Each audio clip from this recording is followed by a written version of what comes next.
pelajaran yang kedua ini, saya mau berbicara mengenai ketertarikan dan disiplin doa. Minggu lalu kita sudah melihat gambaran kehidupan Andreas di ruang yang pertama. Dalam ruang yang pertama, saya bercerita mengenai Andreas. Dia hidupnya ditandai dengan 3 hal. Yang pertama, dia tenggelam dalam dunia. Artinya, ada ketertarikan dunia yang membuat dia tidak melihat realitas Tuhan. Dia tertarik untuk mengejar karirnya setinggi mungkin dan mencoba mencapai itu dan melupakan doa, melupakan gereja, melupakan realitas ilahi yang hadir sesungguhnya di dalam kehidupannya. Nah, pada diri orang yang dalam ruang yang pertama ini, karena dia tenggelam dalam dunia, pada ketertarikan akan dunia ini, suara Allah itu terdengar samar-samar. Dan doanya masih sangat dangkal, kadang berdoa, kadang tidak berdoa, lebih sering tidak berdoanya. Maka orang yang dalam ruang yang pertama ini, itu dia perlu berjuang keras dan perlu membuat sebuah refleksi pribadi supaya dia menyadari akan realitas Allah. Tidak mudah bagi orang-orang tertentu untuk melihat realitas Allah atau lebih tertarik pada hal-hal rohani daripada ketertarikan pada unsur duniawi atau pada kenikmatan atau pada hal-hal duniawi. Nah, saudara sekalian, mari kita melihat ruang yang berikutnya. Saya masih berbicara mengenai Andreas. Pada suatu hari, Andreas mengemudikan mobilnya menuju kantor. Tiba-tiba dari arah depan, pada waktu dia mengemudikan, meluncur sebuah bis dengan kecepatan tinggi mengambil jalurnya. Kecelakaan tidak dapat dihindari. Andreas mengalami luka parah dan harus dirawat di rumah sakit selama beberapa bulan. Ia praktis tidak dapat bekerja dalam waktu yang lama dan oleh atasannya ia diminta untuk mengundurkan diri. Satu hal yang berat bagi Andreas. Andreas sangat marah dengan atasannya. Tapi dia tidak dapat berbuat apa-apa selain mengundurkan diri dari pekerjaan yang dikejar, diraih, dan menjadi sesuatu yang penting dan berharga menurutnya selama ini. Apa yang selama ini diperjuangkannya bertahun-tahun telah hancur oleh sebuah kecelakaan yang dialaminya. Andreas seakan-akan dia mengalami sebuah kesia-siaan hidup. Dan ia mulai teringat ajakan teman-temannya untuk berdoa, memohon bantuan dari Tuhan, dan ke gereja, dan seterusnya. Nah, dalam keadaan seperti ini, dalam keputusasaannya, Andreas mulai berdoa, mohon ampun atas segala kesalahannya, dan ia mohon supaya Tuhan menyembuhkan dan memulihkannya. Jadi, Andreas mengalami sebuah musibah, mengalami sebuah pengalaman tragis. Dia mengalami sebuah kecelakaan. Dan kecelakaan itu membuat dia harus melupakan pekerjaan yang selama ini diperjuangkan, dikejar, dan coba untuk diraihnya. Sesuatu nilai dunia ini memang pekerjaan itu penting bagi kita. Kita harus bekerja di satu pihak, tapi di lain pihak kita juga tetap perlu melihat realitas Allah dalam segala-galanya. Ini salah satu contoh. Andreas tenggelam dalam pekerjaannya. Andreas begitu berusaha untuk mengejar karir dalam pekerjaannya, Ada orang-orang lain, kita tahu saudara sekalian, di dalam puri itu ada banyak ruang. Andreas ini masuk dalam satu ruang di mana ruangan itu adalah ruang yang ruang soal pekerjaan. Dia mencoba meraih pekerjaan dengan sebaik mungkin dan dia tenggelam di sana. Mungkin orang lain tenggelam dalam ruang yang lain, hobi, karir, studi, atau kenikmatan-kenikmatan duniawi sesak, tenggelam dalam hal seperti itu. Nah, Andreas, pada kasus Andreas ini, dia sangat tertarik dan begitu mementingkan soal pekerjaan. Nah, ketika terjadi sebuah musibah, sebuah pengalaman tragis, di sini seakan-akan nilai dunia yang menutup matanya itu seakan-akan dicampakkan. Yang menutup mata dicampakkan sehingga Andreas mulai melihat terang. Yang tadinya matanya seakan-akan tertutup oleh tarikan dunia, oleh pekerjaan, ya banyak hal lain lagi yang bisa dialami oleh orang di dunia ini. Nah, sekarang seakan-akan ya Allah mencampakkan penutup itu yang matanya hanya tertuju pada hal itu, sekarang dicampakkan, dan karena penutup mata itu dicampakkan, dia mulai melihat terang. Dia mulai melihat realitas ilahi. Dia mulai mendekat pada Tuhan. Mulai berdoa. Nah, disinilah titik awal Andreas masuk dalam ruang yang kedua ketika dia mulai melihat realitas ilahi, bahwa Allah ada, Allah mengasihi, Allah mencintai dia. Dan di sana tarikan ini membuat Andreas tidak bisa mengelak bahwa ada realitas ilahi di sana. Saudara sekalian, ada banyak pengalaman yang membuat jiwa di ruang pertama itu melihat realitas Allah, atau matanya mulai tertuju kepada Allah, matanya mulai terbuka pada Allah.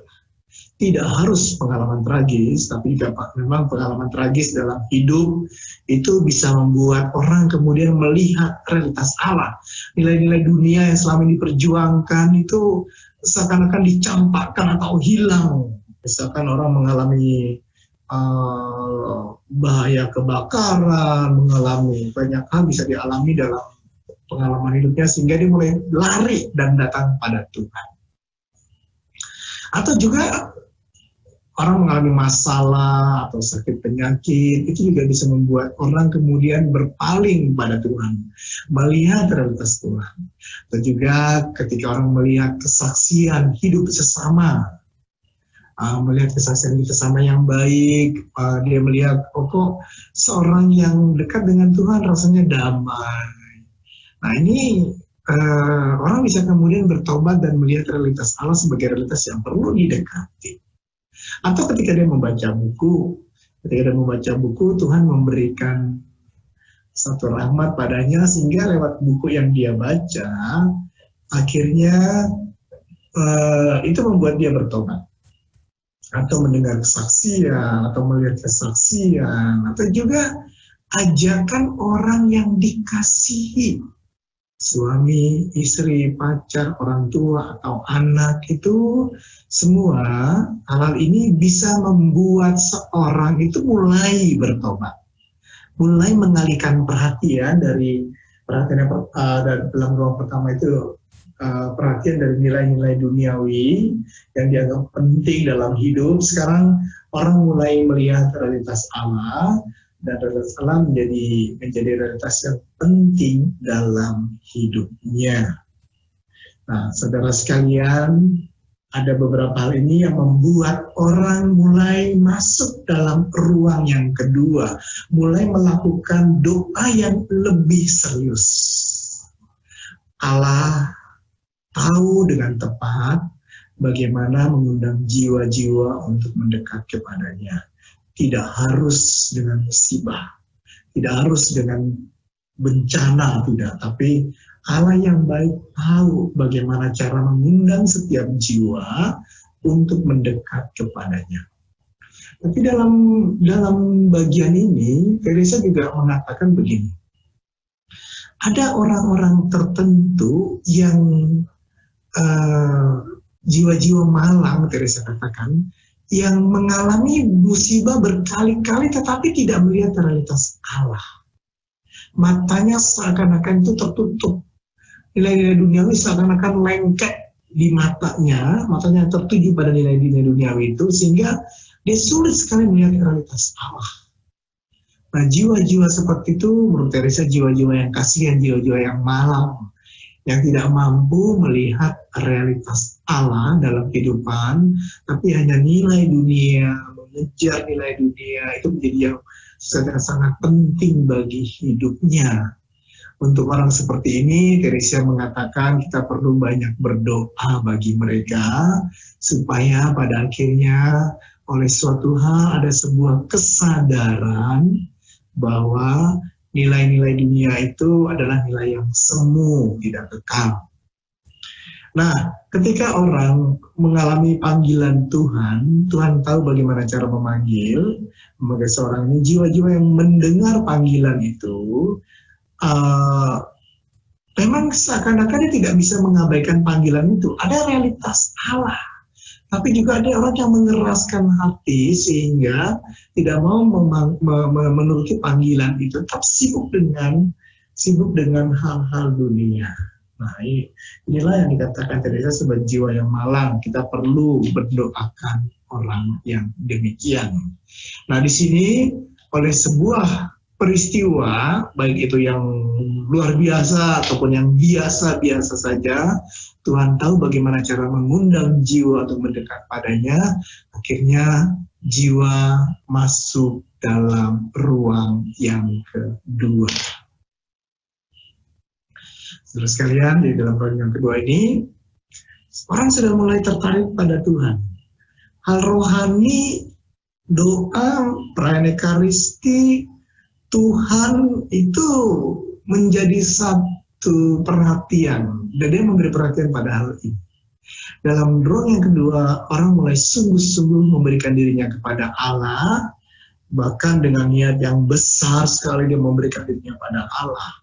Nah, ini bagi Teresa merupakan suatu keputusan untuk berdoa. Jadi orang sudah punya niat dalam hatinya. Oh, saya akan ke gereja setiap minggu. Saya akan berdoa setiap hari di rumah, memanjatkan doa-doa pribadi saya kepada Tuhan.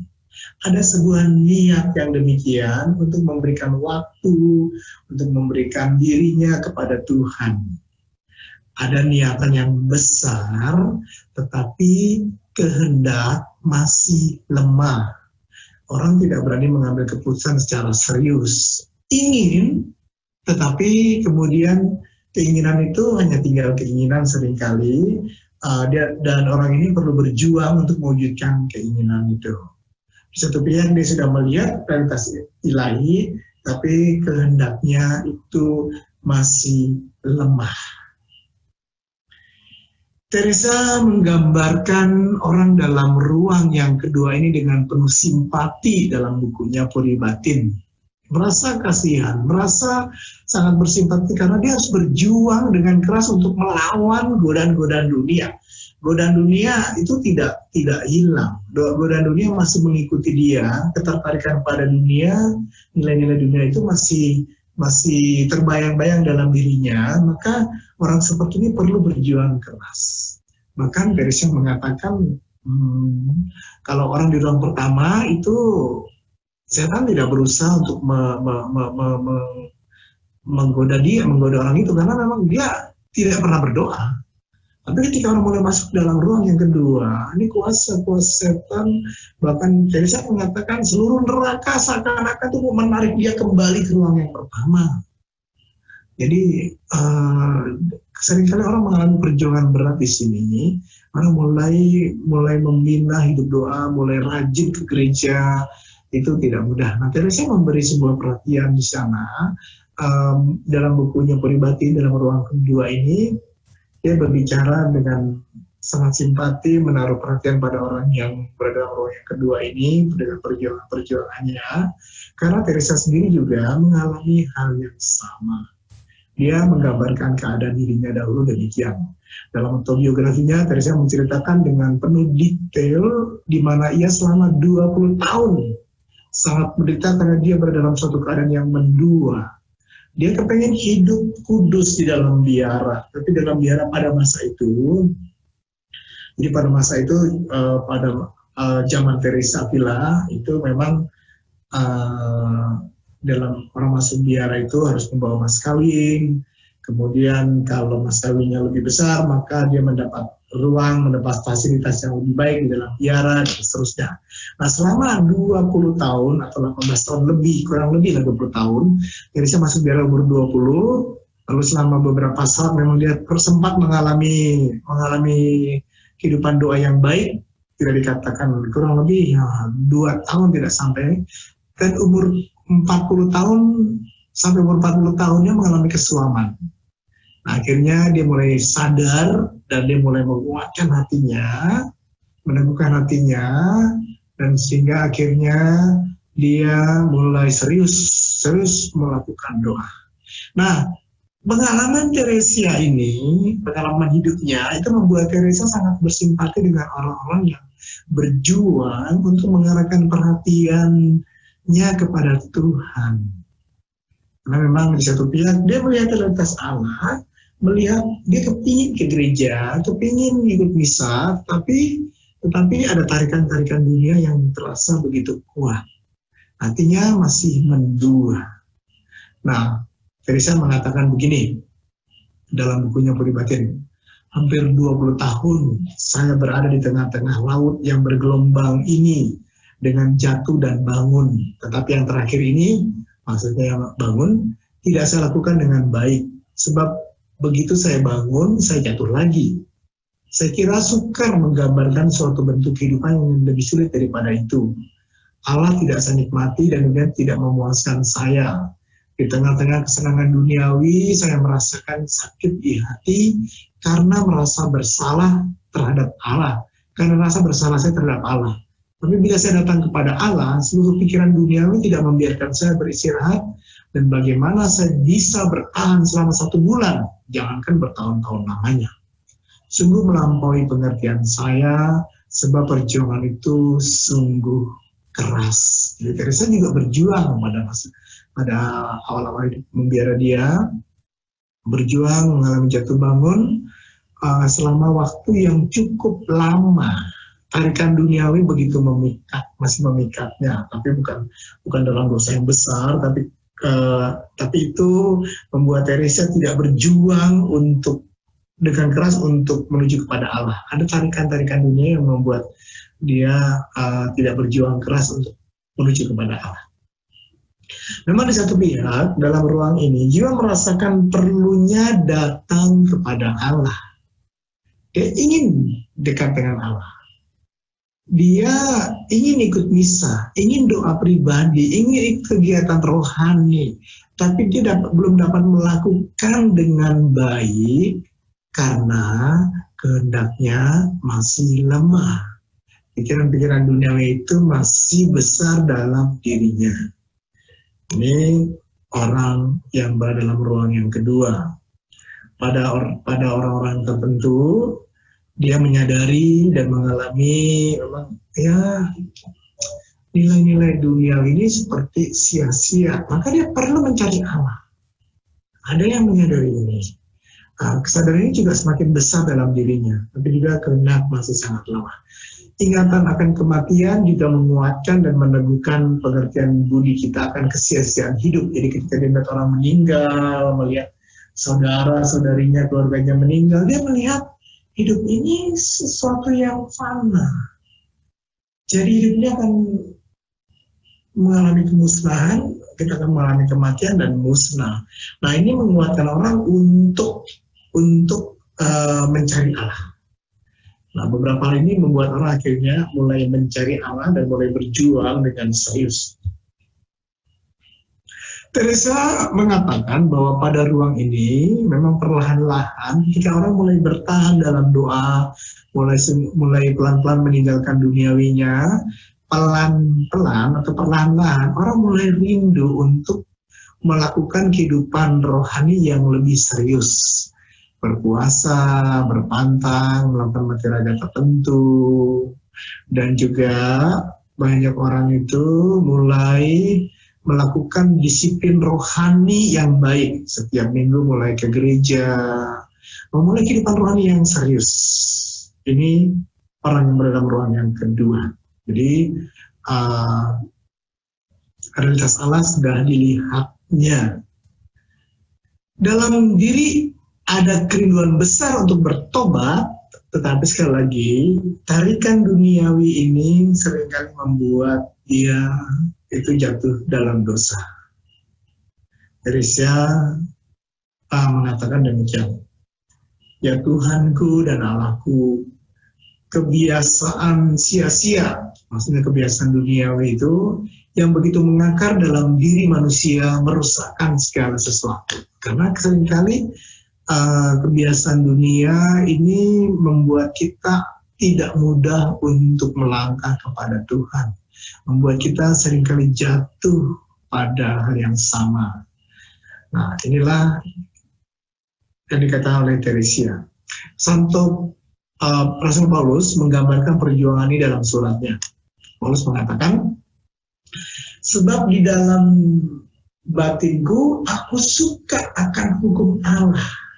Ya, orang dalam ruang kedua mulai senang ke gereja, mulai tertarik ikut doa, ikut misa dan sebagainya. Tetapi di dalam anggota-anggota tubuhku, Paulus mengatakan, aku melihat hukum lain yang berjuang melawan hukum akal budi dan membuat aku menjadi tawanan hukum dosa yang ada dalam anggota-anggota tubuhku. Jadi di satu pihak Paulus tertarik, atau kita dalam ruang yang kedua ini tertarik akan hukum-hukum Tuhan. Tapi di lain pihak, dalam diri kita itu ada hukum lain yang buat kita itu senang melakukan hal-hal duniawi. Nah, ini perjuangan yang tidak mudah. Dalam ruang yang kedua, seringkali memang manusia itu atau jiwa itu menemukan sebuah perjuangan yang cukup hebat. Tapi sekali lagi, para saudara sekalian, setiap orang punya perjuangan yang berbeda-beda. Teresa mengatakan ada orang seringkali, dikatakan seringkali, jadi ada juga yang tidak begitu berat perjuangannya, tapi seringkali ada orang yang perlu berjuang dengan cukup hebat untuk sungguh-sungguh tekun di dalam kehidupan rohani. Teresa mengatakan gambaran seorang pemuda yang kaya itu menjadi gambaran yang cocok untuk orang yang berada dalam ruang yang kedua ini. Pemuda kaya itu sudah biasa hidup dengan kelimpahan materi, sudah biasa hidup dalam kenikmatan dunia dengan segala-galanya. Dia juga memiliki harta yang banyak. Tapi juga di lain pihak, dia ingin ikut Yesus. Dia ingin menjadi pengikut Yesus, maka dia meminta supaya diperbolehkan mengikuti Yesus. Yesus katakan, Yesus meminta supaya menjual miliknya dan mengikuti dia. Ini menjadi sebuah persoalan bagi pemuda ini. Dia punya keterikatan dengan kekayaannya yang banyak, sehingga tidak mudah bagi dia untuk datang dan mengikut Yesus dengan menjual seluruh miliknya. Kita bagi banyak orang juga, atau seringkali juga tidak mudah bagi kita untuk datang pada Yesus dan menjual kesenangan-kesenangan kita, atau melenyapkan, membuang kesenangan-kesenangan kita. Seringkali ini tidak mudah. Nah, di sini diperlukan sebuah keberanian yang besar untuk mengikuti panggilan Tuhan dan melawan kebiasaan dunia. Jadi memang perlu sebuah motivasi, perlu sebuah komitmen, perlu sebuah keinginan besar untuk mengikuti panggilan Tuhan dan melupakan hal-hal yang menarik di dunia ini. Sekali lagi, para saudara sekalian, setiap orang punya perjuangan yang berbeda, tidak sama. Teresia mengalami perjuangan selama 20 tahun. Pengalaman itulah yang membuat dia bisa mengatakan demikian, bahwa seringkali orang diperlukan sebuah keberanian yang besar untuk mengikuti panggilan Tuhan melawan kebiasaan dosa. Dosa di dalam buku Puri Batin itu diibaratkan seperti binatang-binatang berbisa. Jadi di dalam ruang kedua itu masih banyak binatang-binatang berbisa yang berkeriapan, yang mau menggigit kita, mematu kita, sehingga kita kemudian jatuh kembali ke ruang satu dan tenggelam dalam hal-hal duniawi. Nah, di samping perlawanan dalam diri manusia, tadi saya menyebutkan ada satu faktor lain yang juga seringkali menjadi sebuah perlawanan yang besar, yaitu perlawanan iblis atau setan. Setan berusaha, seperti saya sudah katakan tadi, berusaha untuk menarik kembali orang itu ke jalan yang lama, ke jalan dosa, ke jalan kenikmatan duniawi, atau ikatan-ikatan duniawi. Ini juga pengaruh kuasa kegelapan juga cukup besar di sana. Orang perlu berjuang untuk itu. Jadi saya mengatakan begini, di sini jiwa itu sangat menderita, lebih-lebih bila setan melihat bahwa orang itu memiliki watak dan kondisi yang membantu dia untuk berjalan jauh. Artinya setan bisa melihat bahwa ketika orang mulai bertobat, dia bisa menjadi berkat bagi banyak orang. Nah, ini dikatakan maka seluruh neraka akan dikerahkan untuk membawa dia kembali ke jalan lama untuk keluar dari istana. Ini Teresa menuliskan demikian di dalam bukunya Puri Batin, dan ini didasarkan sekali lagi pada pengalaman hidupnya. Ketika kuasa roh jahat melihat, setan melihat bahwa seorang memiliki watak yang baik, yang ketika dia mulai bertobat itu dia bisa menjadi berkat bagi banyak orang, maka Teresa mengatakan, ini kata Teresa, seluruh neraka akan dikerahkan untuk membawa dia kembali ke jalan yang lama, untuk keluar dari istana. Ini memang perjuangan itu seringkali tidak mudah bagi orang tertentu, tapi juga bagi orang lain tidak harus mengalami pengalaman yang begitu berat. Jadi Teresa berbicara ini tentu saja itu dari pengalaman hidupnya. Nah, kalau kita mengalami hal demikian, perjuangan-perjuangan demikian, Teresa memberi nasihat, teruslah berdoa. Teruslah dan cobalah mengikuti dorongan-dorongan itu untuk mengikuti hukum Tuhan. Di sini memang diperlukan kepercayaan dan kesetiaan yang tidak kenal putus asa untuk mencari Tuhan. Jatuh dalam dosa, terus bangun dan mencari Tuhan. Kesetiaan ini bukan berarti bahwa tidak pernah berbuat dosa, tidak. Tapi kesetiaan yang dimaksudkan oleh Santa Teresa Avila adalah kita segera bangkit kembali setiap kali jatuh. 100 kali jatuh, 100 kali pula bangkit kembali tanpa putus asa. Jadi Teresa mengajak untuk ayo coba kita bangkit terus dan mengarahkan perhatian pada Tuhan, mohon rahmat Tuhan, sampai akhirnya kita sungguh-sungguh lepas dari kesenangan-kesenangan dunia itu. Ya, pelan-pelan ini bisa saja terjadi. Nah, Teresa Avila memberikan penghiburan besar demikian. Jangan, ini dia tuliskan untuk para susternya, karena Teresa memang mendirikan satu biara, mendirikan biara, pada memperbaharui suster Karmel itu, dan dia mendirikan OCD.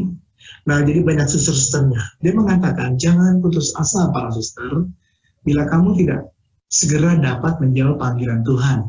Tuhan sabar menunggu berhari-hari, bahkan bertahun-tahun lamanya. Khususnya bila dia melihat adanya ketekunan dan kerinduan yang baik. Nah, ini yang penting. Ketekunan dan kerinduan yang baik. Justru itulah yang paling perlu di saat ini. Dengan bertekun, pastilah kamu akan memperoleh banyak keuntungan. Jadi Teresa mengajak susternya itu untuk tetap bertekun, meskipun jatuh dalam dosa tetap bertekun, bangkit kembali dan kemudian bertekun kembali di dalam Tuhan. Nah, lebih lanjut dia memberikan nasihat demikian. Apa yang harus kita lakukan bila suatu saat kita lalai atau mengabaikan doa kita? Kalau kita harus menangis atau mengeluh atau mengadu, jangan. Teresa mengatakan, melawan penyakit ini tidak ada obat lain kecuali mulai lagi dari awal.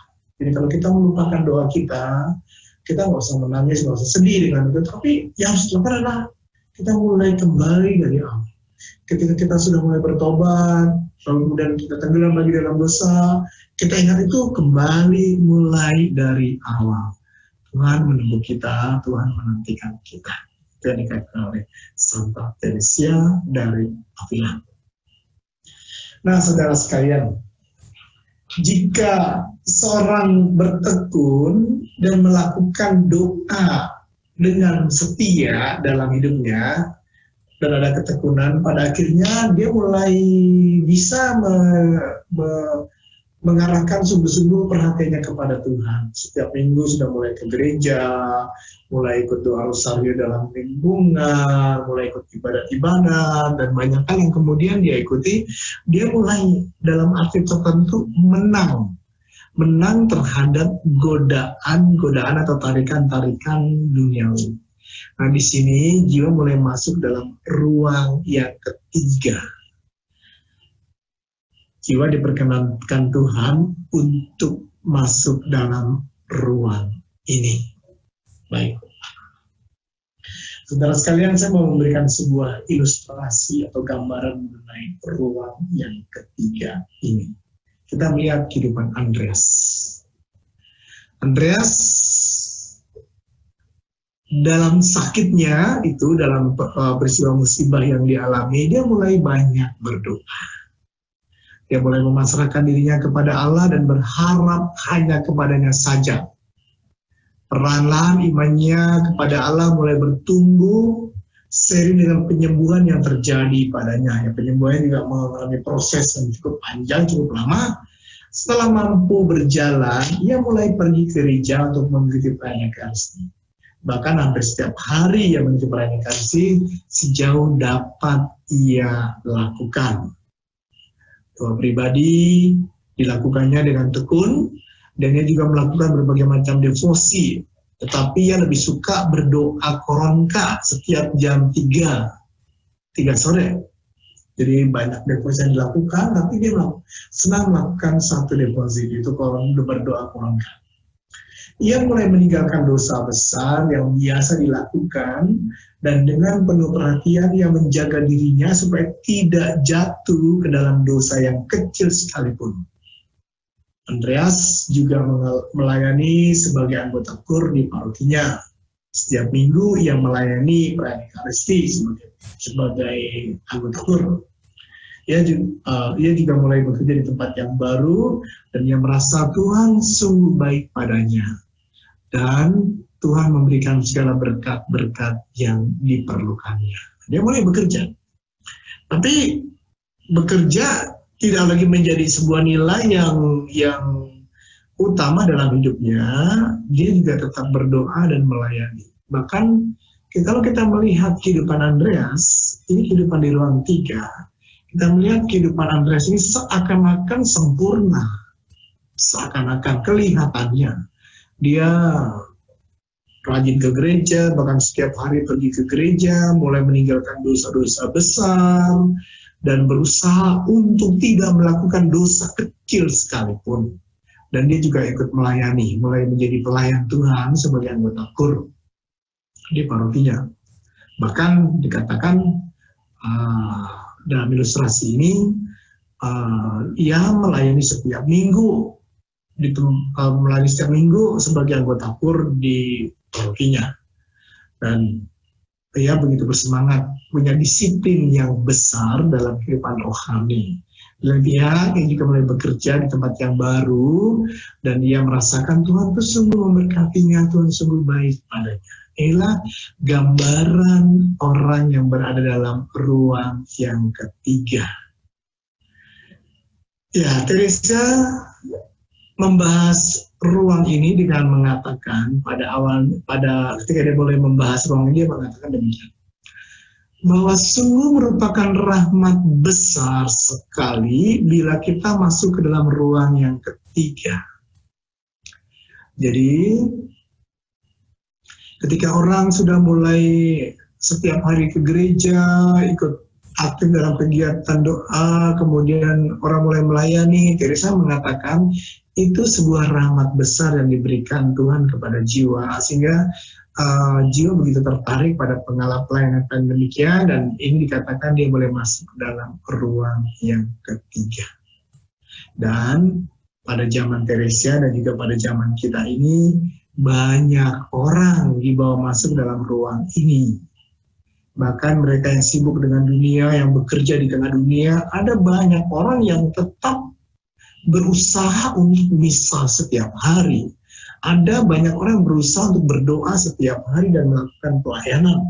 Pada zaman kita juga cukup banyak orang. Mungkin kita juga menjadi bagian di sana pernah mengalami hal seperti ini. Jadi di tengah-tengah kesibukan dunia, di tengah-tengah pekerjaan kita, atau aktivitas dunia kita, realitas ilahi tidak kita lupakan, dan kita mulai berdoa, ikut misa, ikut kegiatan-kegiatan rohani, dan bahkan melayani. Teresa memang memberikan sebuah gambaran yang sangat positif bagi mereka yang masuk ke ruang yang ketiga ini. Teresa mengatakan mereka itu sangat rindu untuk melayani Tuhan dan untuk tidak menghina Tuhan. Mereka berusaha untuk tidak melakukan dosa-dosa kecil dan sudah juga biasa melakukan mati raga, berpuasa, berpantang. Kalau mau menghadapi sesuatu, mereka melakukan mati raga tertentu. Itu punya semangat besar untuk ini. Mereka mau melayani kur, sebelum melayani kur, misalnya berpuasa dulu sehari sebelumnya, atau mereka mau karya pelayanan karitatif ke satu daerah tertentu, mereka juga berpuasa untuk itu semua, dan seterusnya. Jadi, dalam ruang yang ketiga ini, Teresa memberikan gambaran yang sangat positif pada jiwa. Dan mereka juga meluangkan waktu yang cukup untuk berdoa. Sangat disiplin orang ini. Setiap minggu ke gereja tidak pernah absen. Atau bukan setiap minggu, setiap hari ke gereja dan jarang sekali absen. Nah, mereka melakukan kegiatan-kegiatan sangat disiplin sekali. Dan mereka juga melakukan pekerjaan-pekerjaan karitatif, melayani orang, dan seterusnya. Dan juga mereka sangat sopan dan bijaksana dalam kata-katanya, juga pakaiannya rapi. Ini yang dikatakan Teresa dalam buku Peribatin mengenai orang yang ada di dalam ruang yang ketiga. Jadi kita lihat para saudara sekalian. Dari beberapa poin-poin yang tadi saya sebutkan, yang dikatakan oleh Santa Teresa Avila mengenai orang ini, kelihatan seakan-akan orang ini sempurna, melakukan karya pelayanan yang disiplin dan seterusnya. Orang-orang ini memang bekerja keras untuk mendisiplinkan diri sendiri, dan dilihat sepintas lalu tidak ada yang kurang. Ke gereja, ikut misa, melayani, berdoa, melakukan kegiatan karitatif, membagi-bagi makanan kepada orang miskin, misalkan, dan seterusnya. Ada banyak kegiatan yang demikian.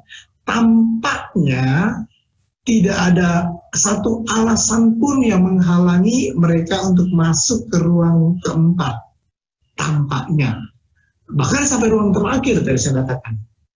Dan Tuhan juga tidak akan menolak mereka untuk masuk ke ruangan ini. Ini merupakan satu keadaan yang sangat baik untuk memperoleh setiap rahmat dari Tuhan.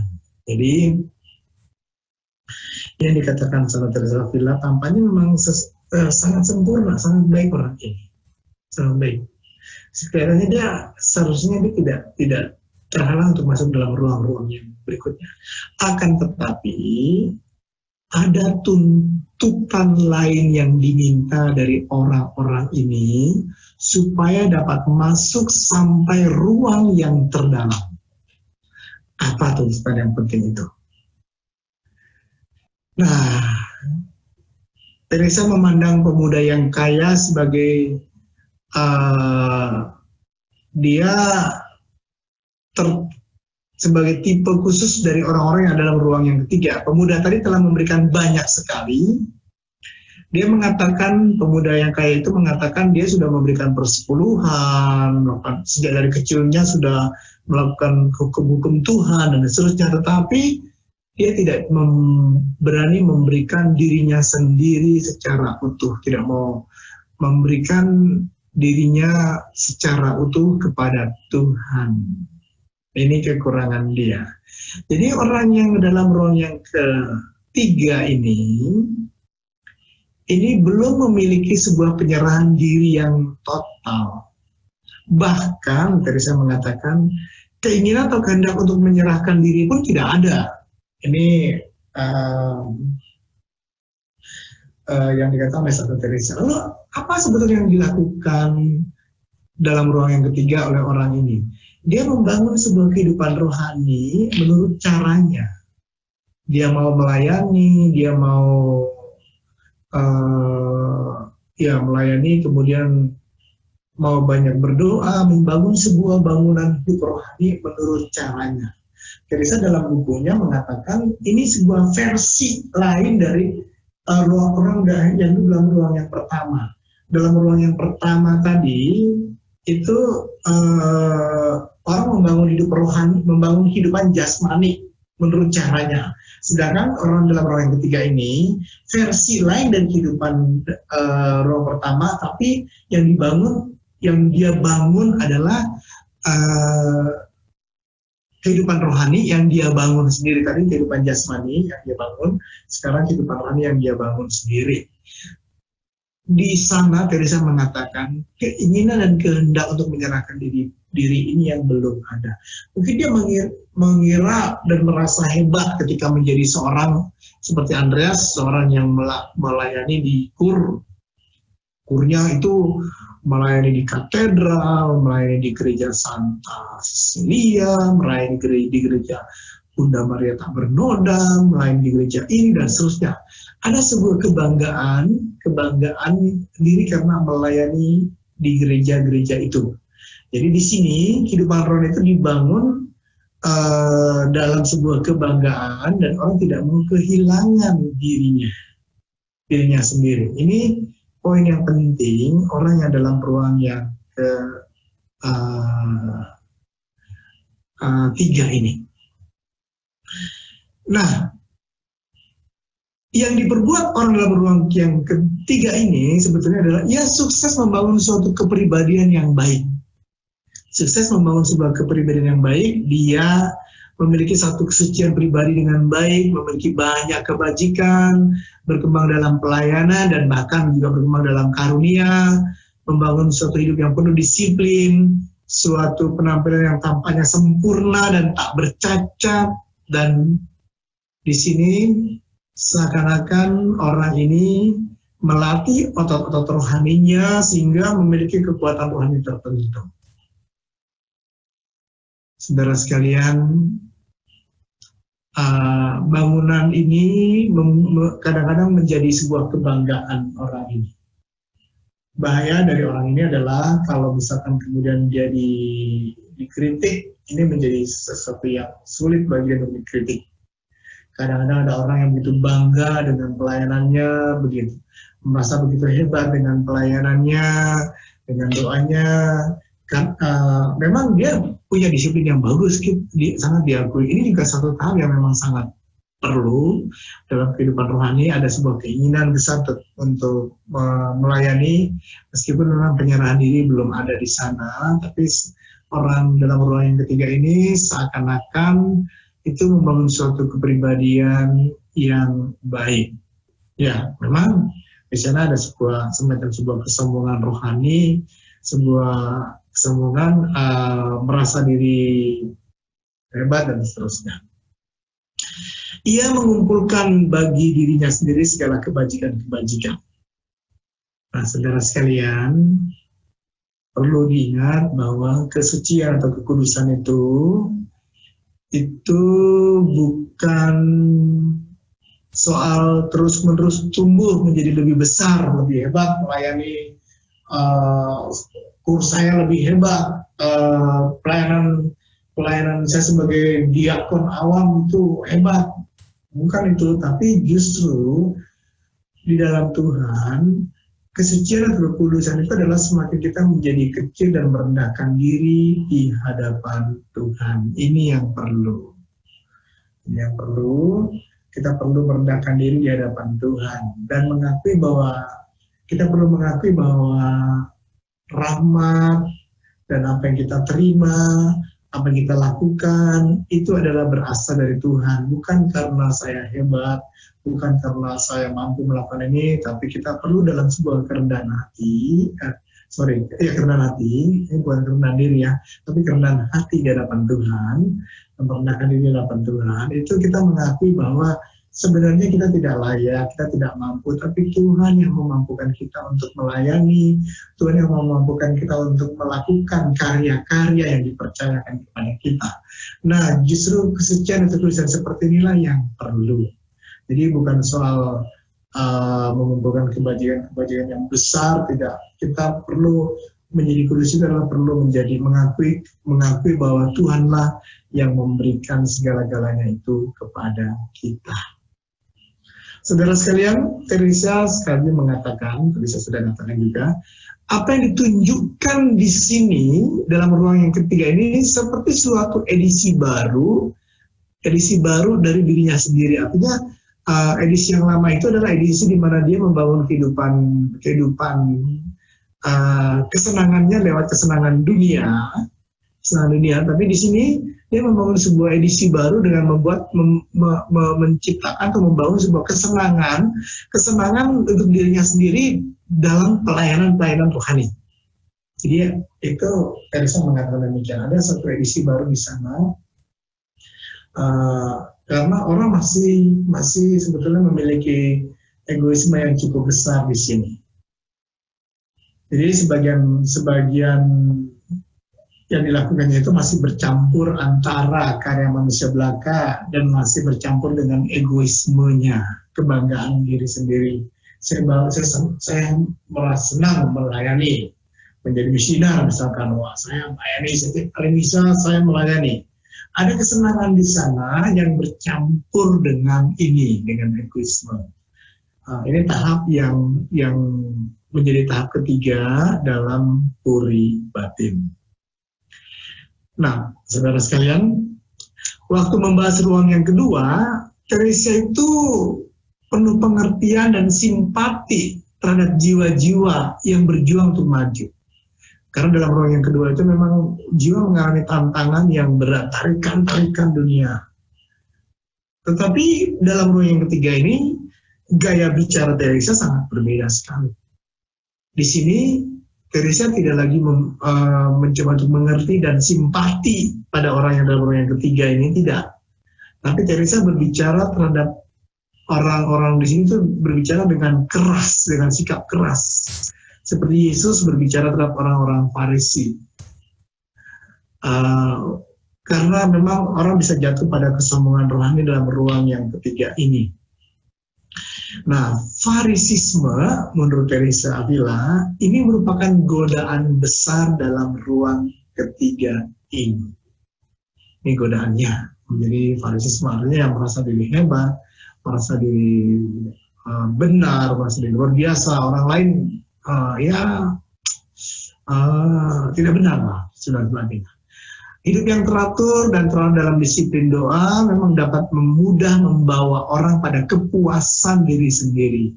Dan inilah yang merupakan hambatan yang besar yang membuat kita tidak berkembang. Jadi puas sendiri. Puas, saya melayani demikian. Saya ke gereja tiap hari, saya berdoa koronka setiap hari, saya berpuasa Senin Kamis. Ada sebuah kebanggaan dan kepuasan diri, saya mampu melakukan itu dan saya mampu memberikan diri saya untuk itu. Jadi ini kepuasan diri yang menjadi hambatan besar dalam ruang yang ketiga ini. Teresa menulis demikian. Menasihati mereka adalah pekerjaan sia-sia. Mereka itu sudah sekian lama melatih diri dalam kebajikan-kebajikan, sehingga mereka merasa punya kompetensi untuk mengajar orang lain. Mereka berkhayal bahwa mereka itu menderita untuk Tuhan, tapi mereka tidak pernah menyadari bahwa itu merupakan suatu ketidaksempurnaan. Dalam hati mereka mengatakan bahwa itu suatu penderitaan suci, dan mereka ingin agar orang lain memandangnya demikian pula. Jadi memang orang dalam orang yang ketiga ini bisa jatuh dalam semangat yang demikian. Semangat untuk membangga-banggakan diri dengan apa yang dikerjakan, dilakukannya, dan dia ingin juga orang lain melihat bahwa apa yang dilakukan itu hebat.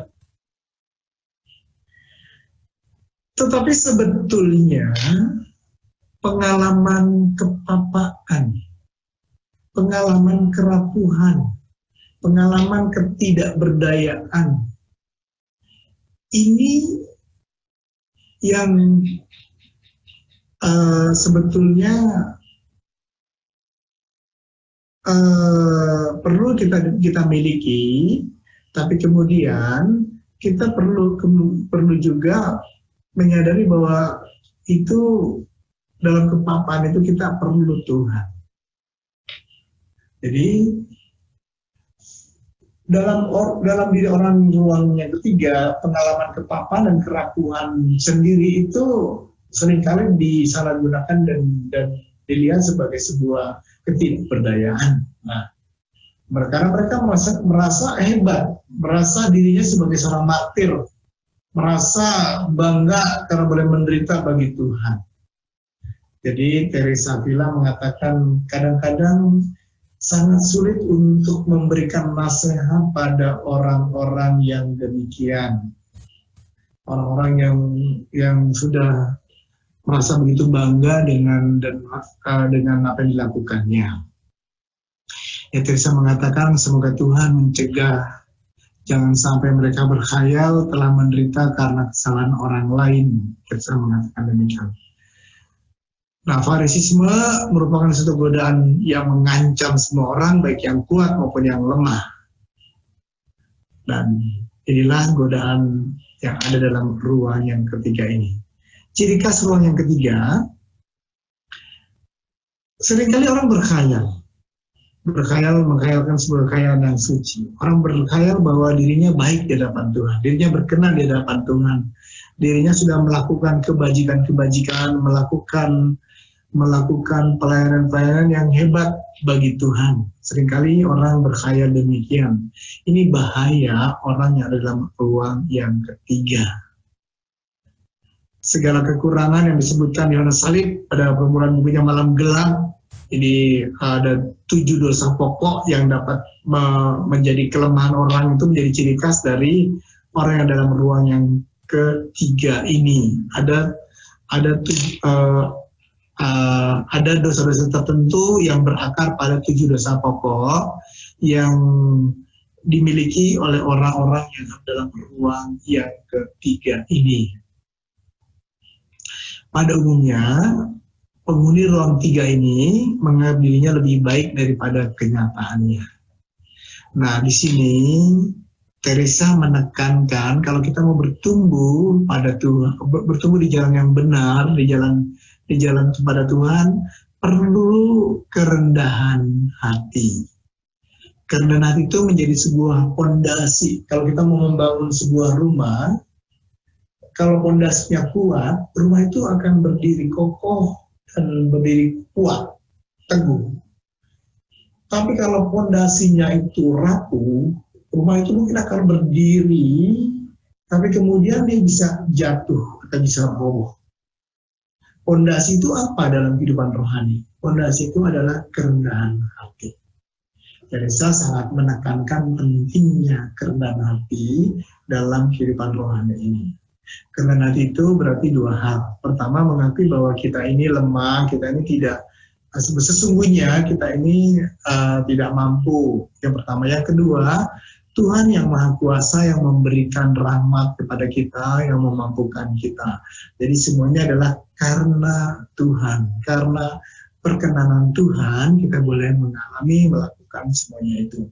Nah, orang yang dalam ruang yang ketiga itu perlu memiliki semangat ini, semangat kerendahan hati. Ini menjadi fondasi dari kehidupan rohani. Kalau pondasinya kuat, pondasinya besar di sana dan kuat, kerendahan hatinya kuat di sana, maka bangunan ini akan bertumbuh, bangunan rohnya akan dibangun dengan megah, dengan kuat, dengan kokoh, tak tergoyangkan. Tapi kalau tidak ada kerendahan hati, sebentar kehidupan rohani itu menjadi sebuah kebanggaan dan jatuh pada farisisme yang menganggap diri hebat.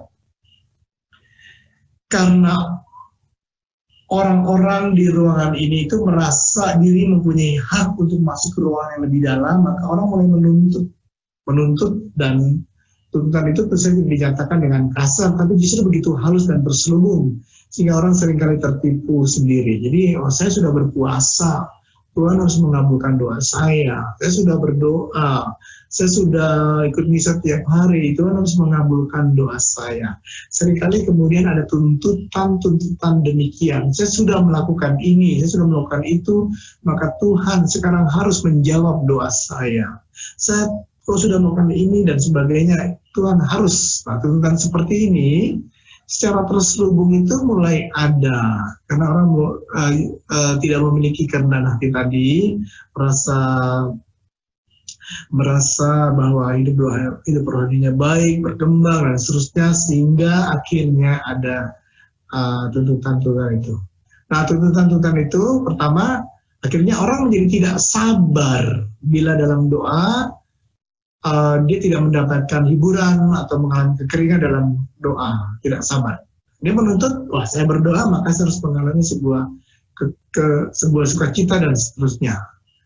Kalau dulu orang merasa bersalah di depan Tuhan, tapi sekarang Tuhanlah yang bersalah di depan mereka. Tuhan yang tidak mengabulkan doa saya. Tuhan bersalah karena tidak mengabulkan doa saya. Tuhan bersalah karena tidak membuat saya menjadi segala sesuatu baik dalam hidup saya dan seterusnya. Jadi kalau pada awal pertobatan, orangnya merasa bersalah pada Tuhan, merasa melakukan kesalahan-kesalahan tertentu yang membuat dia terikat pada dosa. Nah, sekarang kebalikannya, Tuhan harusnya mengabulkan doa saya, maka Tuhan harusnya mendengarkan saya dan seterusnya.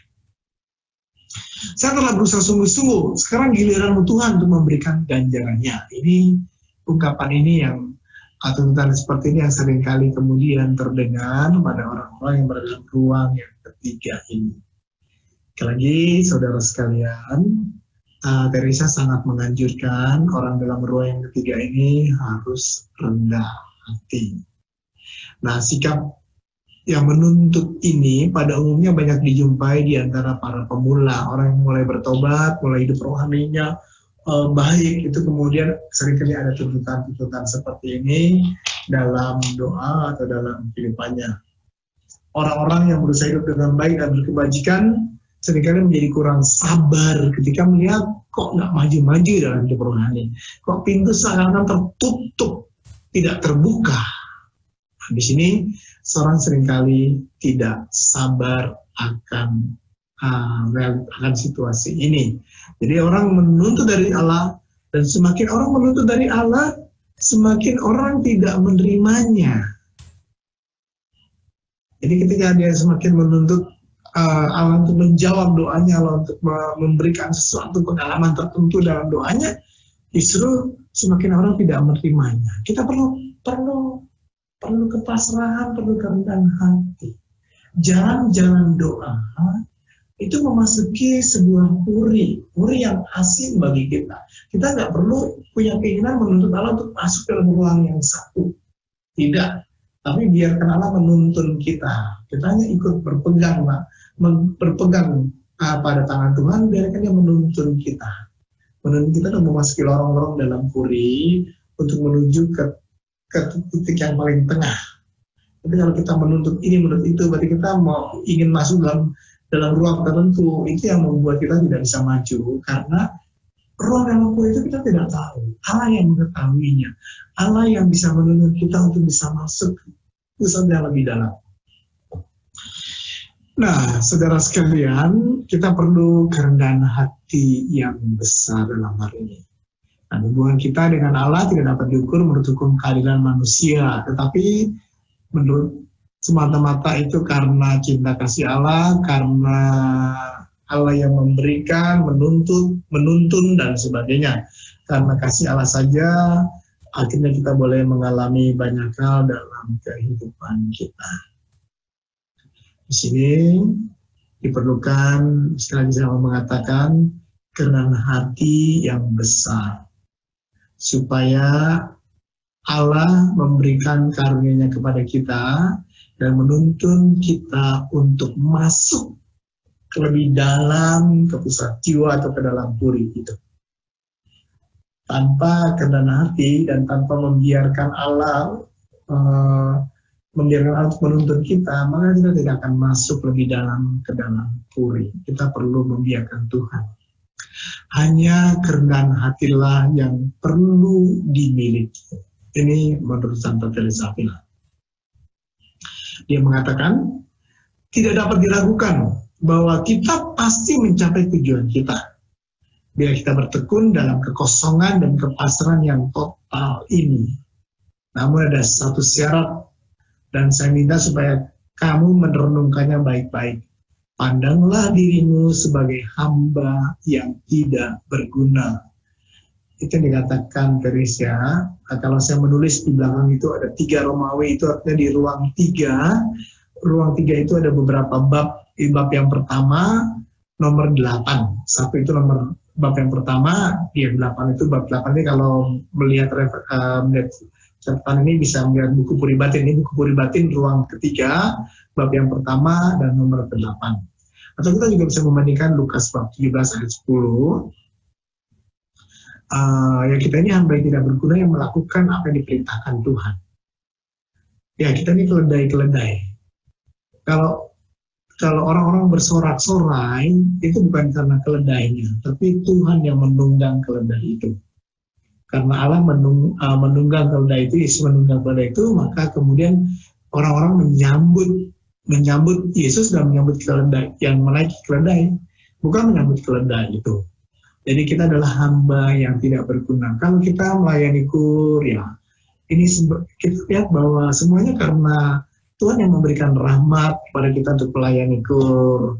Kalau kita punya kebiasaan dan disiplin doa yang baik, yang bisa ikut misa setiap hari, ya kita mengakui bahwa hanya rahmat Tuhan saja yang akhirnya membuat kita mampu melakukan itu, bukan menjadi sebuah kebanggaan diri. Ini bahaya dari ruang ketiga. Nah, Teresa memberi nasihat demikian. Walaupun di dunia ini seorang raja, kalau kita melihat puri itu dimiliki oleh seorang raja, di dunia ini seorang raja itu mempunyai banyak sekali menteri dan pengawal. Tetapi tidak semua orang, tidak semua menteri dan pegawai-pegawainya itu diperkenankan masuk ke dalam kamarnya. Oleh karena itu, bagimu hendaklah sadar dan sudah puas bahwa kita merupakan bawahan Allah. Jangan minta terlalu banyak atau kamu akan kehilangan segalanya.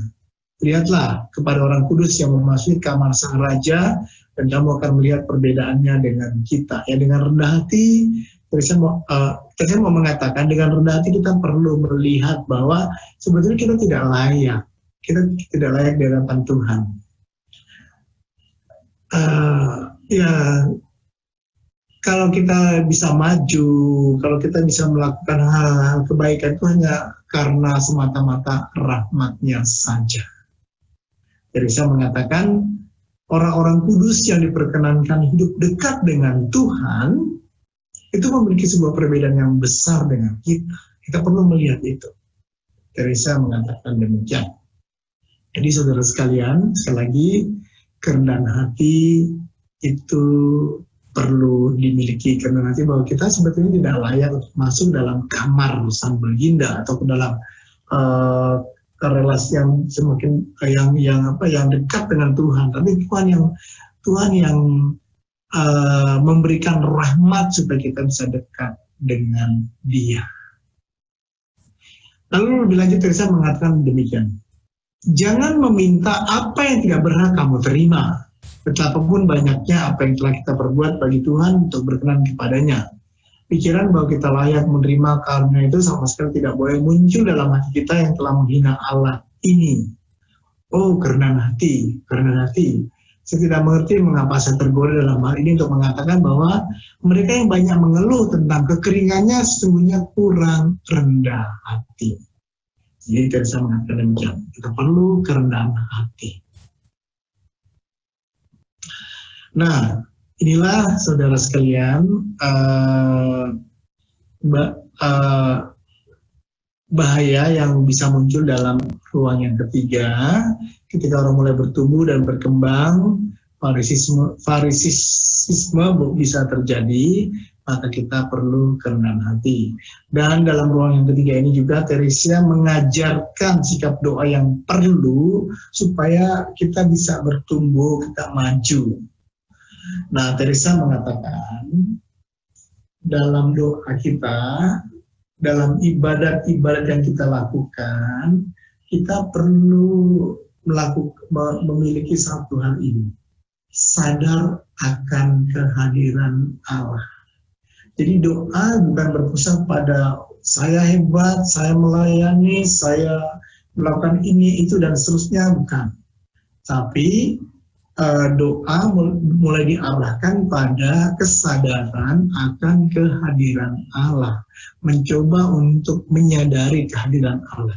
Jadi Teresa mengajarkan supaya orang dalam ruang yang ketiga ini berdoa dan melakukan pelayanan bukan berpusat untuk diri sendiri atau pada diri sendiri, juga pada kebanggaan diri sendiri, bukan itu, tapi doa dan karya pelayanan kita itu kita tujukan pada Allah. Maka pertama-tama kita perlu melihat dan menyadari bahwa Allah itu hadir, Allah itu ada. Nah, ini yang perlu pertama kita lakukan. Nah, di sini Teresa itu mengajarkan sebuah metode doa yang disebut centering prayer atau doa keterpusatan. Kita perlu mengarahkan pandangan kepada Kristus. Jadi pandangan itu bukan lagi kepada diri kita, yang kita hebat, yang kita melayani ini itu, dan kita ini sudah melakukan puasa, kita sudah melakukan banyak kebajikan-kebajikan tertentu, bukan terarah pada diri sendiri, tapi kita mulai memusatkan perhatian pada Yesus. Yesus yang bersemayam dalam lubuk hati kita. Jadi doa kita mulai pada sebuah metode centering prayer. Teresa mengajarkan centering prayer ya, dalam video-video meditasi saya banyak berbicara soal centering prayer, di mana kita mencoba memusatkan perhatian pada realitas ilahi. Nah, Teresa mengatakan begini, memberikan nasihat. Percayalah kepadaku, berusahalah sekuat tenaga untuk tinggal selama mungkin bersama seorang sahabat yang begitu baik. Jika kamu biasakan diri menghadirkan dia padamu dan dia melihat bahwa kamu memanggilnya dengan penuh kasih dan kamu hidup hanya untuk menyenangkan dia, maka akhirnya kamu tidak akan kehilangan dia lagi. Para suster, khususnya kamu yang punya kesulitan untuk mengadakan penalaran dengan akal budimu atau sulit memusatkan perhatian tanpa melantur, lihatlah jalan keluarnya. Ambillah kebiasaan itu, perhatikanlah. Saya sungguh yakin bahwa kamu akan berhasil. Sebab saya sendiri bertahun-tahun lamanya mengalami percobaan ini, yaitu tidak mampu memusatkan perhatian saya pada sesuatu pun juga. Maka aku ulangi sekali lagi, kita dapat menjadikan kebiasaan ini milik kita dan belajar hidup dalam hadirat guru sejati ini. Jadi dalam ruang yang ketiga ini, Teresa mengajarkan atau menasihatkan para susternya, segala kegiatan-kegiatan dan aktivitas rohani kita bukan ditujukan atau bukan terarah pada diri, tapi pada Yesus. Dan bagi Teresa Villa, Yesus itu adalah sahabat yang bersama, sahabat yang mencintai, sahabat yang mengasihi, sahabat yang bersemayam di dalam lubuk jiwa kita. Jadi tindakan ibadah kita, kebajikan, mati raga, itu semua harus kita arahkan kepada Yesus dan demi Yesus. Juga terlebih lagi dalam doa-doa kita, Teresa mengajarkan, saya sedikit mengulang dalam video saya mengenai doa keterpusatan, Teresa mengajarkan bagaimana kita diajak untuk mendekati kealahan Kristus melalui kemanusiaan Kristus. Dan Teresa mengajak kita untuk memandang Yesus itu sebagai sahabat kita. Sahabat yang menyertai, yang ada dalam diri kita, yang ada bersama dengan kita. Kalau kita boleh berdoa, itu karena sahabat kita yang memberikan rahmat supaya kita bisa berdoa. Kalau kita boleh ke gereja, ikut misa, ikut ini itu dan seterusnya dalam kehidupan rohani kita, karena dia menyertai kita yang memberikan kesempatan kepada kita untuk mengalami semuanya itu. Nah, saudara sekalian, ini sebuah rahmat besar bagi kita jika kita dapat memandang kemanusiaan Kristus. Kita diajak untuk melihat Yesus dalam kemanusiaannya, dia sahabat dan mulai mengarahkan perhatian kita pada Yesus. Berdoa kepada Allah dalam diri sendiri, lebih baik daripada berdoa kepada Allah yang berada di luar diri sendiri. Artinya Allah itu sungguh berdiam dalam lubuk hati kita. Yesus sahabat yang tinggal dan berdiam dalam diri kita, maka kita mau mengarahkan perhatian kita pada sahabat kita. Doa keterpusatan menurut Santa Teresa merupakan doa yang terpendek untuk sampai pada doa hening yang membawa pada ketentraman. Doa hening, prayer of quiet, doa hening yang membawa pada ketentraman, itu nanti dialami dalam ruang yang keempat.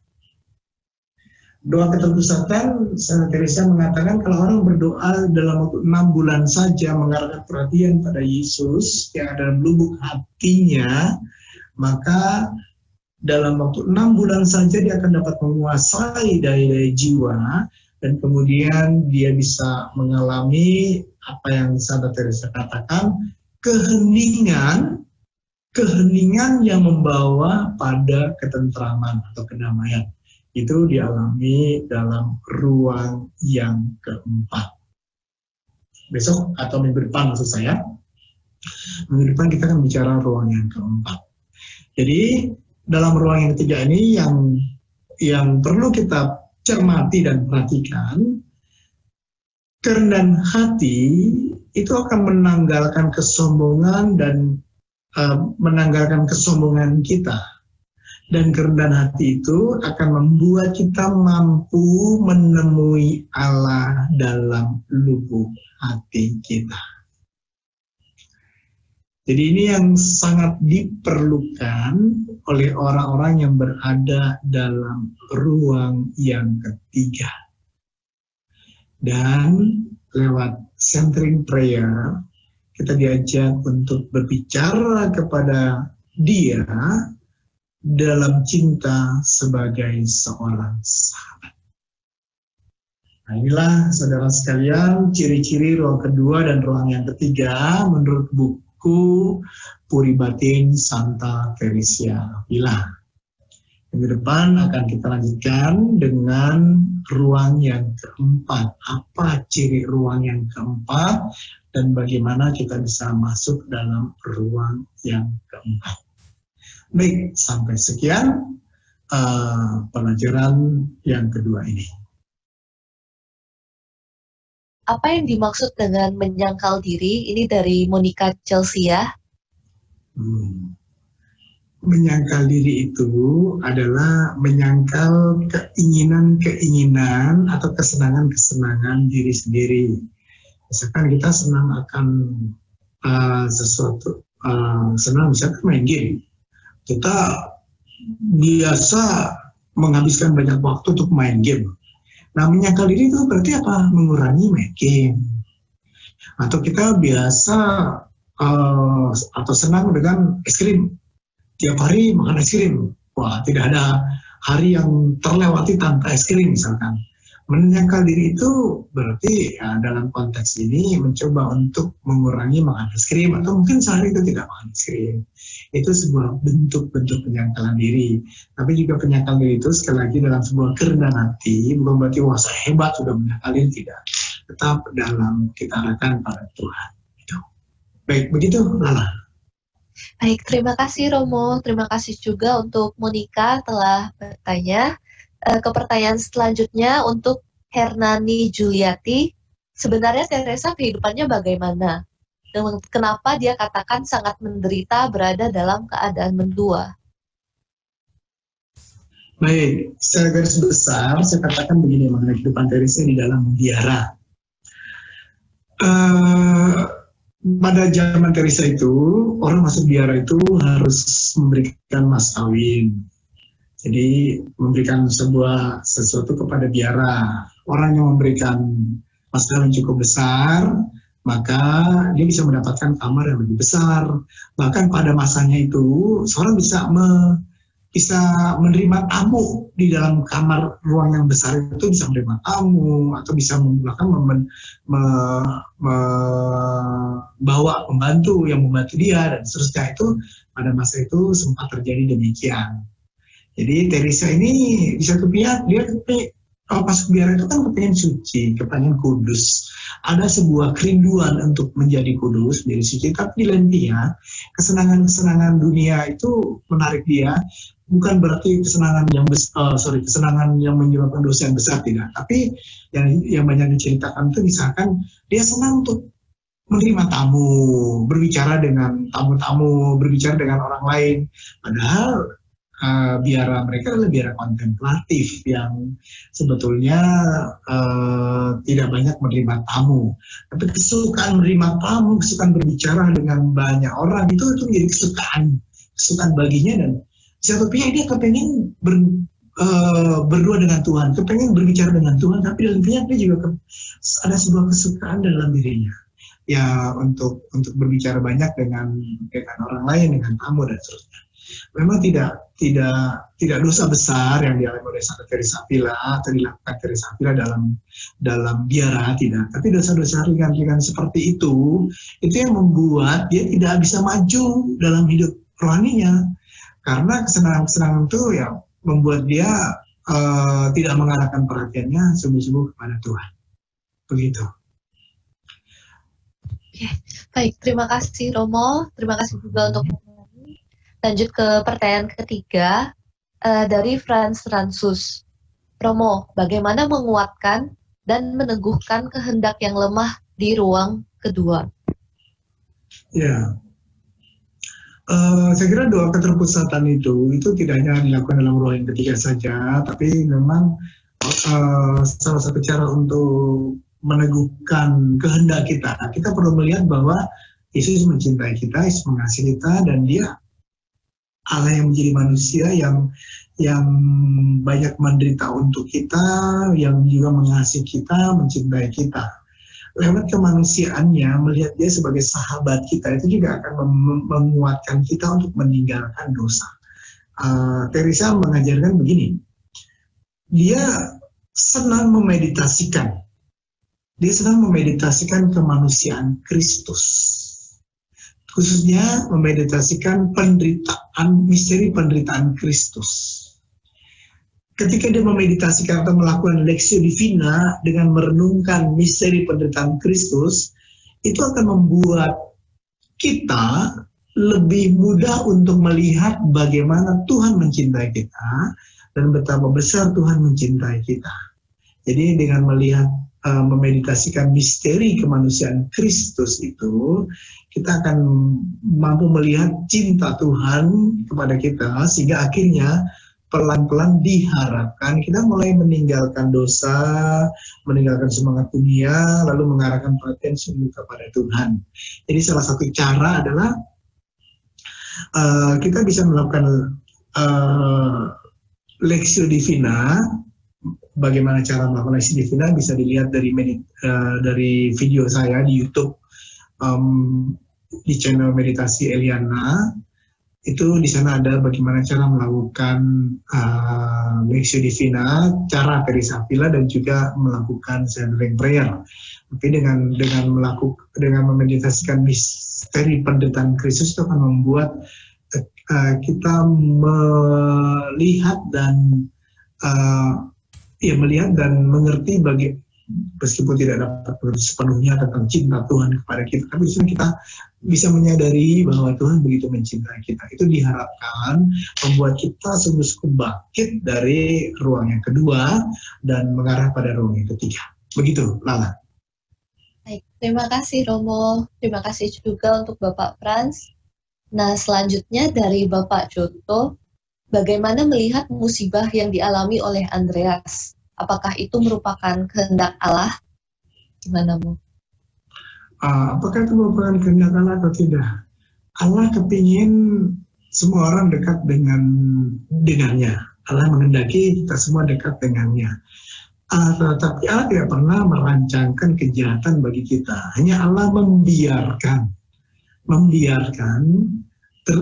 sesuatu yang musibah atau segala sesuatu terjadi pada diri kita untuk membuat kita dekat dengan Tuhan.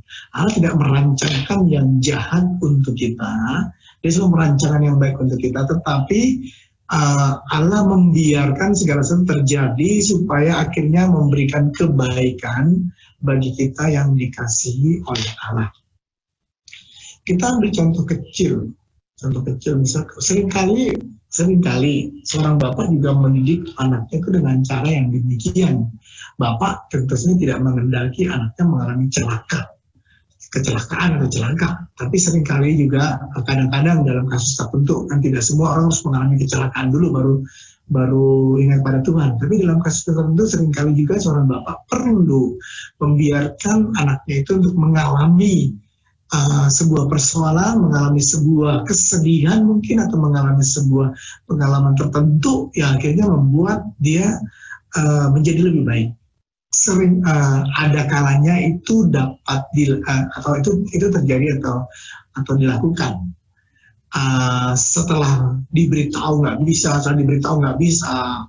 Andreas tentu saja seringkali temannya mungkin mengajak dia ke gereja tapi tidak pernah didengarkan, orang tuanya mengajak dia pergi ke gereja tapi tidak didengarkan, pacarnya juga mungkin pernah mengajak dia ke gereja tapi tidak didengarkan. Ada banyak orang sudah mengajak ke gereja, mengajak bertobat tapi tidak didengarkan. Dan untuk yang demikian Allah tidak merancangkan yang jahat, tapi membiarkan pengalaman tertentu terjadi sehingga akhirnya membuat dia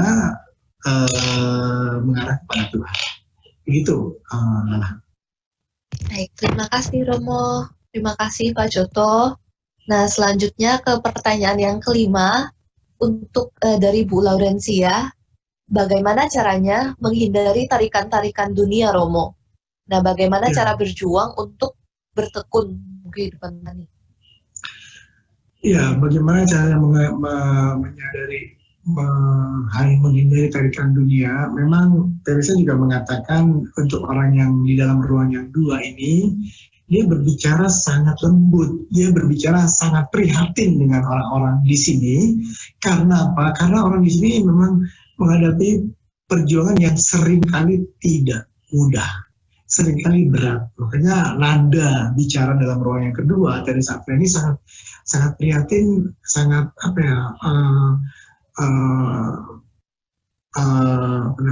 punya empati dengan orang yang dalam ruang yang kedua.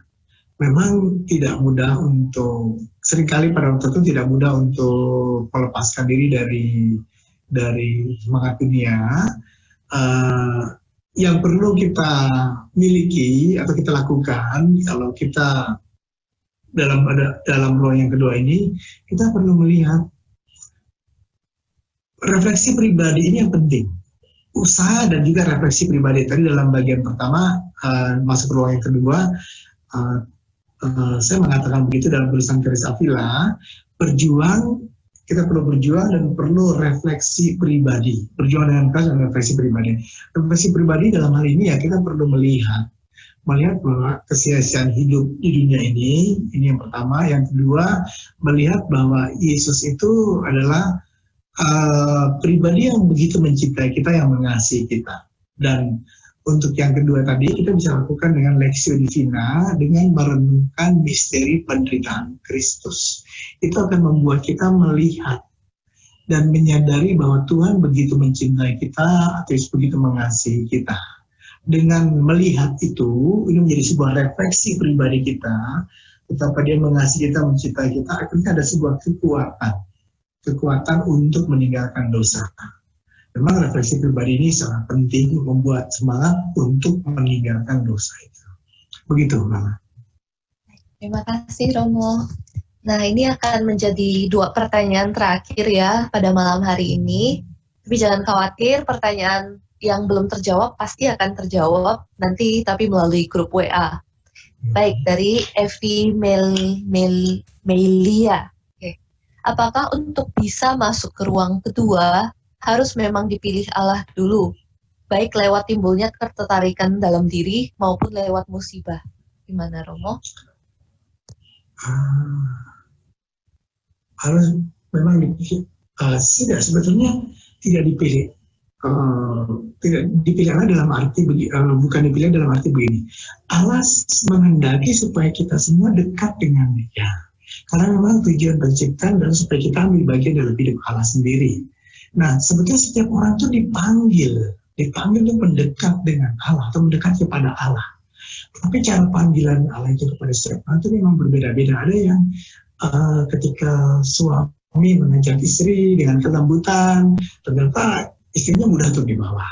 Atau misalkan seorang pemuda yang mulai pacaran dengan seorang pemudi, karena mungkin alasan pertama karena pacarnya itu, dia diberitahu oleh pacarnya, dia bisa dengan mudah bertobat. Setiap orang itu diajak untuk bertobat, dan Tuhan tahu caranya bagaimana mengundang orang itu untuk bertobat, ya lewat pacar, lewat bapak, lewat ibu, lewat istri, lewat suami, dan seterusnya. Tapi memang ada orang-orang tertentu yang Krisya katakan itu seakan-akan ada sesuatu yang menutup mata orang itu, dan lapisan itu sangat tebal, atau lapisan itu tebal, begitu tebalnya, sehingga dia tidak bisa melihat cahaya ilahi. Lapisan itu, yaitu kesenangan dunia, itu sangat tebal, dan ini karena kadang-kadang perlu dicampakkan supaya dia bisa, dan lapisan tebal itu bisa terrobek, dan dia bisa melihat cahaya itu boleh masuk ke dalam matanya, dan dia melihat realitas ilahi. Kadang-kadang ada orang-orang yang perlu demikian, dibiarkan Tuhan mengalami sesuatu hal, sehingga akhirnya dia mulai dekat pada Tuhan. Demikian, begitu. Baik, terima kasih Romo dan Bu Evi. Nah, ini pertanyaan terakhir, Romo, dari Liliani. Ini pertanyaannya mirip dengan yang nomor 5 ya, Romo ya. Cuma mungkin di nomor 7 ini ada ditekankan pada saat kekeringan, Romo. Mungkin Romo ada tambahan? Oke, kekeringan bisa saja kekeringan itu terjadi karena memang kelalaian kita. Ya, kalau kita tertarik pada hal dunia, maka biasanya kemudian kita tidak tertarik pada hal rohani. Itu bukan kekeringan sebetulnya, kelalaian. Kalau kekeringan itu bisa terjadi pada ruang yang ruang keempat sudah mulai mengalami kekeringan, keempat dan kelima. Tapi dalam ruang ini biasanya karena kelalaian kita tertarik pada hal duniawi, sehingga hal rohani itu tidak menarik perhatian kita. Maka untuk melepaskan diri dari ini, yang tadi sekali saya mengatakan, seringkali orang harus berjuang dengan keras dan melakukan refleksi pribadi tentang kesia-siaan dunia, kesia-siaan hidup ini, dan juga kebaikan dan cinta Allah yang besar. Ini menjadi sebuah refleksi yang perlu supaya akhirnya kita bisa melepaskan diri dari apa namanya, dari kebiasaan-kebiasaan duniawi kita. Begitu, Rana.